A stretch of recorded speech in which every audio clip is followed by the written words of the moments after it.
مبدئيا كده السفاحين بتوع مصر دول طلعوا هلس واي كلام، وهتعرفوا ليه كمان شويه لما تسمعوا حكايه سفاح بيروت، علشان اقسم بالله ما شفتش سفاح اذكى من ده ولا انجس من ده، وهتفهم في الاخر انا قلت عليه نجس ليه. بس في الاول عايزك تتخيل معايا كده سفاح بيقتل كل اسبوع بالثلاثه والاربعه، لا وكمان كان بيخش في عند مع شرطه بيروت لدرجه ان هو كان واثق من نفسه جدا وبيستهزأ بيهم. مين هو السفاح ده وازاي قتل اكتر من 11 واحد من غير ما الشرطه تمسكه؟ كل ده هنعرفه في حكايتنا النهارده. يلا بينا نبدا، بس قبل ما نبدا ما تنساش تصلي على النبي وتدعي لاخواتنا ان ربنا يصبرهم وينصرهم، وتعمل لايك واشتراك علشان يوصلك كل جديد. انا احمد حسني وده برنامج الحكايه من الاخر.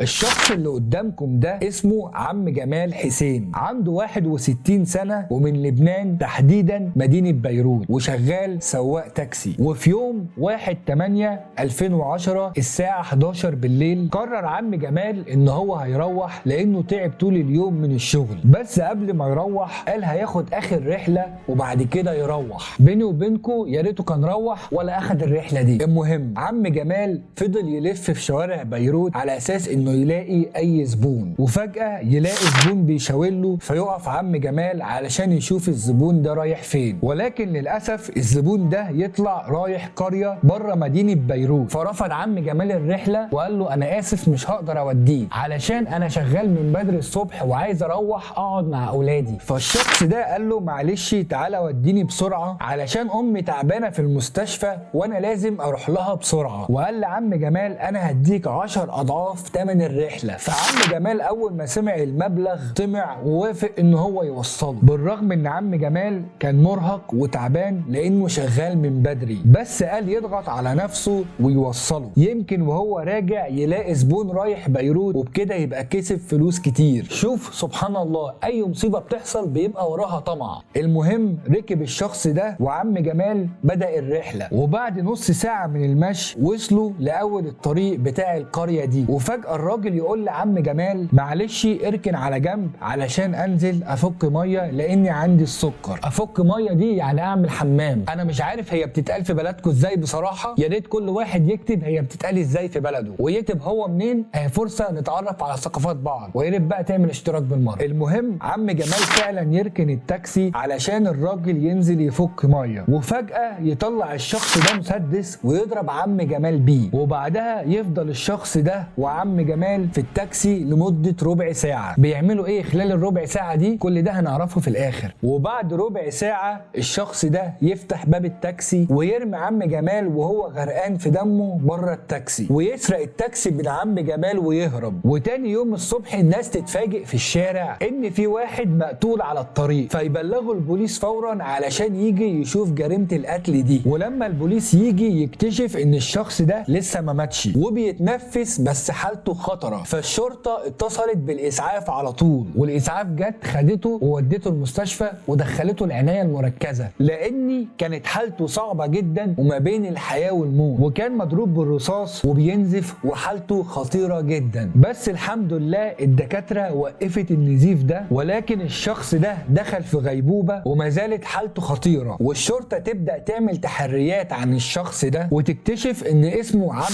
جمال وبيشتغل سواق تاكسي، والشرطة تستنتج ان عم جمال اتعرض لعملية سرقة بالاكراه. الشرطة ما تعرفش انها داخلة على مصيبة هتجنن البلد كلها. المهم الشرطة تبدأ تعمل تحريات وتبحث عن التاكسي في كل مكان، يمكن لما توصل للتاكسي تلاقي دليل يوصلها للمجرم ده. وبعد اسبوع من البحث والتحريات الشرطة فعلا تلاقي التاكسي بتاع عم جمال، بس لقيته في منطقة بعيدة جدا عن مدينة بيروت. وهنا الشرطة تبدأ ترفع البصمات اللي كانت موجودة في التاكسي علشان تحدد هوية المجرم اللي سرق التاكسي، ولكن الشرطة تتفاجئ ان جميع البصمات اللي في التاكسي ممسوحة. ولما الشرطة حللت المادة اللي المجرم استخدمها في مسح البصمات اكتشفت ان المجرم مسح البصمات بمادة البوزو بروبيلي. من الواضح كده ان المجرم ده مش سهل ومش هيتمسك بسهولة. واكتشفت كمان ان المجرم مش سارق اي حاجة من التاكسي، وبالتالي الشرطة تستنتج ان المجرم ما كانش هدفه الاساسي السرقة، وفي حاجة تانية ورا الجريمة دي هم مش قادرين يفهموها ولا يستنتجوها. الحاجة دي هنعرفها كمان شوية ان شاء الله. المهم الشرطة تكتشف ان في اثار دم المجرم معرفش يخفيها، والمصيبة الاكبر ان الشرطة لقت اثار سائل غريب، وهنا الشرطة تتأكد انها خلاص على ابواب انها تعرف هوية المجرم. ولما تاخد عينة من الدم والسائل الغريب ده علشان تعرف الدم ده بتاع مين والسائل ده عبارة عن ايه، ولما يحللوا الدم يعرفوا ان الدم ده مش لشخص واحد وان الدم ده بتاع شخصين. بس البوليس برضو ما يقدرش يتوصل للمجرم لان عينة الدم كانت مجهولة ومش متطابقة مع اي مجرم من المجرمين اللي شاكين فيهم. خلي بالك كل ده طبيعي وما فيهوش اي حاجة غريبة. الغريب بقى في اللي جاي ده، عايزك تركز جدا في المعلومات دي. البوليس لما يجي يعمل تحليل للسائل اللي كان موجود في التاكسي يكتشف ان السائل ده بيحتوي على حيوانات منوية، وهنا البوليس كان هيتجنن لان طبيعي يبقى موجود دم، وطبيعي يبقى موجود بصمات، وطبيعي ان هو يبقى موجود رصاص، لكن مش طبيعي خالص ان يبقى موجود سائل منوي. هو ايه اللي جاب ده لده اصلا؟ والقضية تبدأ تتعقد اكتر واكتر لان في علامات استفهام كتير جدا في القضية دي محتاجة تتحل، واللي هيقدر يحل الالغاز دي كلها واحد بس وهو عم جمال. ولكن عم جمال لسه في الغيبوبة والله اعلم هيفوق ولا لا. وفي عز ما الشرطة اللبنانية مسحولة في القضية دي يجي بلاغ تاني للشرطة ان في جريمة قتل على الطريق، والشرطة فورا تتحرك لمكان الجريمة وتروح تلاقي الراجل غرقان في دمه، ولما تيجي الاسعاف تلاقي ان الراجل خلاص مات. ولما الشرطة تعمل تحريات عن الشخص ده تعرف ان اسمه هاني وبرضه شغال سواق تاكسي. وهنا الشرطة اللبنانية تبدأ تتحرك في كل مكان علشان تلحق تمسك السفاح ده قبل ما يهرب في حتة بعيدة. وفعلا بعد تكثيف التحريات والبحث يلاقوا التاكسي بتاع هاني، ولكن ما يلاقوش اي دليل يوصلهم للسفاح لان برضه بيكون خافي البصمات بطريقة احترافية جدا ومش بيبقى سايب وراه اي دليل يخلي الشرطة توصل ليه. ولما الشرطة تبعت الجثة للطب الشرعي علشان يشرحوها يكتشفوا مصايب. عايزك تركز معايا في اللي جاي ده علشان مهم جدا. دكتور الطب الشرعي اللي بيبقى اسمه محمد خلف يودي نتيجة التقارير اللي كتبها للشرطة ويقول ان هاني اتضرب بالرصاص في رقبته وده اللي ادى لسبب الوفاة. ولكن التقرير يثبت مصيبة تانية وهي ان داخل الجثة موجود سائل منوي، ولما يعملوا تطابق للسائل المنوي اللي كان موجود في التاكسي بتاع عم جمال يتضح انه هو نفس السائل المنوي بتاع الشخص اللي كان هيموت عم جمال.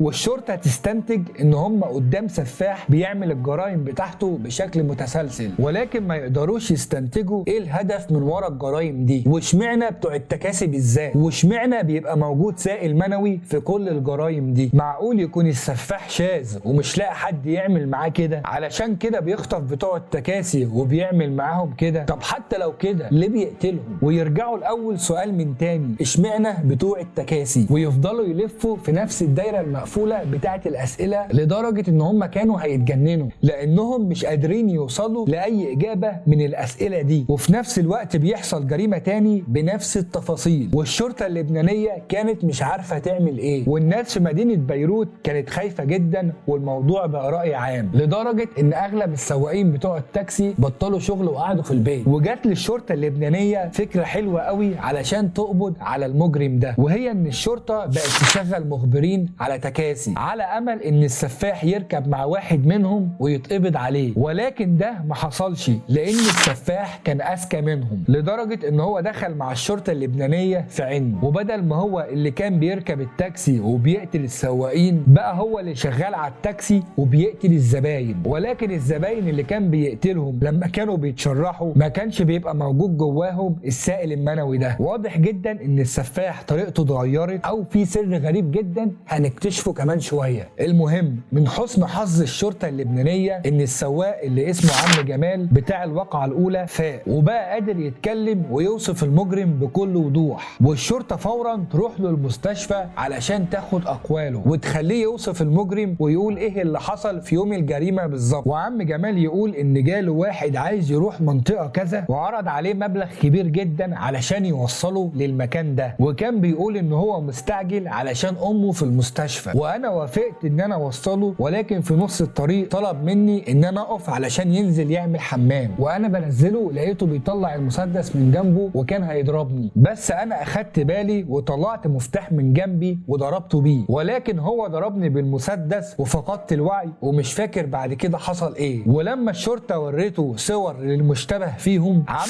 جمال يقول لهم ان المجرم مش موجود في الصور دي. الشرطه كانت هتتجنن حرفيا، لان الامل الوحيد اللي كان هيوصلهم للمجرم فاق، بس ما عندوش اي معلومه مهمه، لدرجه ان اليأس والخوف سيطر على مدينه بيروت كلها. وهنا الصدفه هتلعب دور اغرب من الخيال، ولولا العنايه الالهيه ما كانش السفاح ده هيتكشف ابدا. انا عايزك تفضلي دماغك خالص وتركز في اللي جاي ده. كان في واحد اسمه فريد متجوز في السر من واحده اسمها امان، وبقاله اكتر من سنه ونص عايش في السر معاها من غير ما حد يعرف. وفي يوم من الايام ايمان تنسى تاخد برشامه منع الحمل وتحمل من فريد، ولما تيجي تقول له انها حامل، فريد يقول لها انها لازم تنزل الطفل ده علشان لو خلفته هينكر انها مراته وهينكر ان ده يبقى ابنه. بس ايمان مرضتش تنزل الطفل وسابت الحمل يكمل، ولما ايمان ولدت وجابت ولد فعلا فريد انكر ان ده يبقى ابنه، وايمان راحت المحكمه ورفعت عليه قضيه اثبات نسب. وفعلا الطب الشرعي ياخد عينه من الاب وياخد عينه من الطفل ويبعتها للمعمل الخاص بالشرطه المركزيه اللي فيه دكتور محمد خلف. مش عارف مركزين وفاكرين الدكتور ده ولا لا؟ في العموم الدكتور ده اللي ماسك تحليل الجثث بتاعه السفاح. المهم ويطلع التقرير ان الطفل ده يبقى ابن فريد. بس دكتور محمد خلف ياخد باله من حاجه غريبه جدا، وهي ان الحمض النووي بتاع فريد وابنه متشابه مع السائل المنوي اللي كان موجود في الجثث. ولما دكتور محمد خلف راجع التقارير بتاعه الجثث علشان يتاكد، فعلا يطلع الحمض النووي متشابه جدا مع فريد. فالدكتور محمد خلف راح للضابط اللي ماسك القضيه وقال له انا لقيت حل للقضيه بتاعه سفاح الطقوسه. الضابط اول ما يسمع كده تحس ان هو كان غرقان ولقى طوق نجاه، وقال لدكتور محمد خلف ايه هو الحل. الدكتور قال له ان في قضيه اثبات نسب اتحولت لي من عندكم، وانا بعد ما عملت تحليل DNA للاب